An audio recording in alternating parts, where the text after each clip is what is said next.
All right, I had to stop the video just for a moment. Let's go into part 2 here, take a look at the interior. Then we'll also show you how the suspension works as well. So interior's looking good, as you can see. One thing I like pointing out to people, I love pointing out the condition of the interiors and some of these Rovers. Like this one is in such nice shape. Things to look out for when you're looking at a Rover though, you want to make sure that your armrests are in good shape, no rips or tears or heavy wearness here. Make sure all your buttons and controls are not worn out where you can't see what they say. This one has everything nice and legible. And you'll notice when you're looking at the screen here, when that vehicle is actually shut off and it's all black, you know, no heavy fingerprints or any kind of staining or anything like that as well. It does have books and manuals. You're going to want to get those with your vehicle when you buy one at any car lot. We're going to make sure you got them here at SMC. The double glove box is in good shape. You got a 12 volt and you can throw a little something in there to protect yourself if you need to. Up top you got that beautiful gorgeous panoramic roof. I love how that shade just kind of closes up and you still see a little bit of light through there. You got your all-season mats in good shape. The carpets inside these Rovers are definitely more quality carpets. Okay, I'll talk about that a little bit more in a little bit. And you got more storage here, and you can put some stuff there. And not a lot of cars have memory seats on the passenger side as well. Moving to the back, door panel looks good. Lots of space, very roomy in the rear.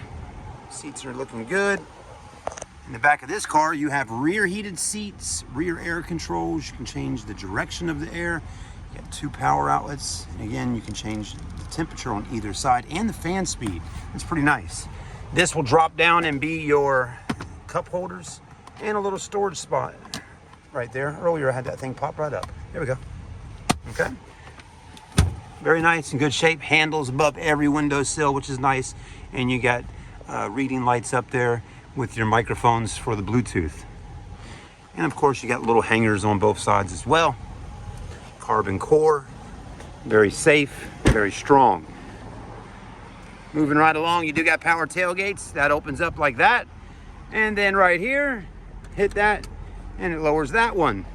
When you lower the vehicle down all the way, that's called the access height. So when you're putting in groceries, this will be a little lower to the ground, so you don't have to pick things up so high to get them in here. It's really nice. Or if you're tailgating and you just want to sit there and talk to your friends at the football game, you can do that. The carpet, again, I want to get back to it real quickly here. Take a look at the carpet, folks. Nice and thick and strong and soft. It's definitely an upgrade. You won't find any Japanese SUV or American SUV with carpet like this. Not that I've seen so far. Open up, you got it. Spare tire, jack, front license plate frame holder, and you got some straps and a net if you want to net things down in the back so things don't fly around with that gallon of milk.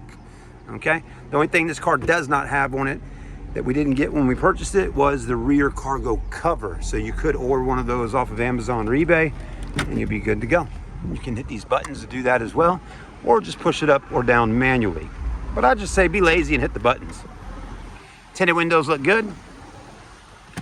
Just real quickly, this side's in good shape. We already pretty much covered everything back here, but just letting you see. You can also pause the video if you need to do that, look a little bit more, but that looks good. Driver's side door panel though, it does have this here again, cubby hole spot here. This is all looking good. The mirrors do fold in if you want them to save them on the parallel parking in a big city, so a big truck doesn't fly by and hit them. Lumbar supports, power seats. And always, folks, pay attention when you're looking at any leather vehicle.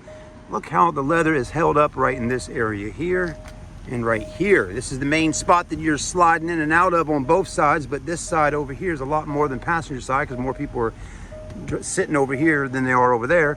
But again, look, I mean, it is in really nice shape, not wore out or torn up at all. So somebody really just, when they got in the vehicle, they kind of got in and moved up and didn't slide their body on this as much over the last few years. So that's really nice. All right, let's lower her down and see how we are doing on the height. Steering wheel looks good. Got all your buttons and controls. You got the phone system, multi-information screen display buttons, heated steering wheel, cruise control. Then you do have right here paddle shifters on both sides, windshield wipers and squirters there, and lights on the other side. A few more buttons over here, okay? Got that. Right here is how you can control your suspension.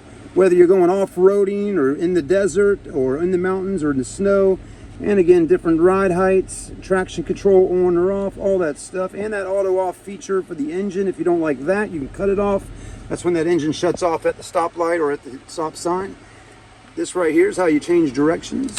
Cup holders, climate controls, all looking good.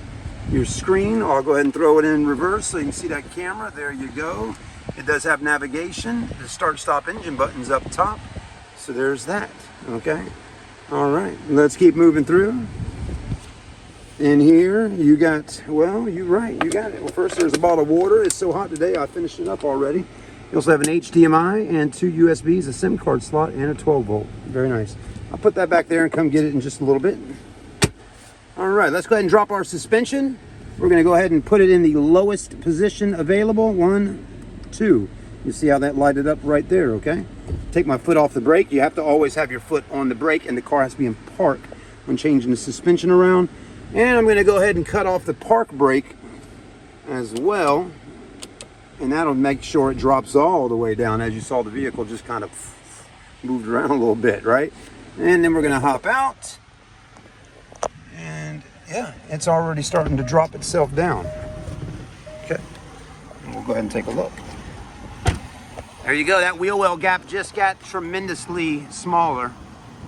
It does look good also with it sitting low. But unfortunately, if you like to drive your car with it sitting low like that because it looks good, looks like a sports car, well, you can't. You can't drive it like that. You cannot drive it in the all the way down height like that.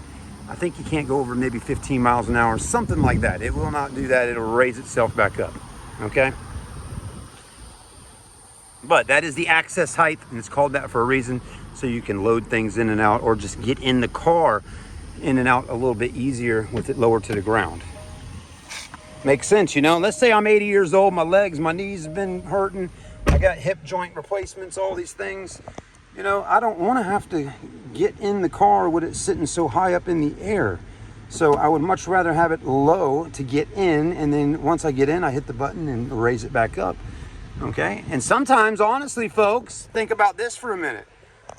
It's easier to get out of a car when you're a little bit older or have leg problems. It's easier to get out when the car is a little bit higher up. It's easier to just step out like that versus a car that sits low to the ground, getting out and then having to pick your body up. So think about that. Now the car right now is in the height it should always be in when cruising down the streets. Again, like I said earlier in the part 1 video, if you want to put it all the way up and ride around with it all the way up, you can do that. But the reason for putting it all the way up is for if you're in a flood zone area, if it's been raining all day and your neighborhood's got some deep water coming in, you can ride through it. Or if you're in downtown Charleston, if you're at the boat landing, you know what I'm talking about. Maybe you're going off-road a little bit, whatever the case may be, and you need to raise it up, you can do that. But this is the height it's normal that everybody rides around in. Thanks for watching the video with us today at Southern Motor Company. I hope I covered everything for you in 2 videos. If you enjoyed watching, please give it a like, give it a thumbs up on our YouTube channel and Facebook, and like, comment, follow, and subscribe wherever you see us at. And of course, come see us for your next Rover. We are the Rover guys in North Charleston at Southern Motor Company. I'm Chad, and I'll see you on the next review.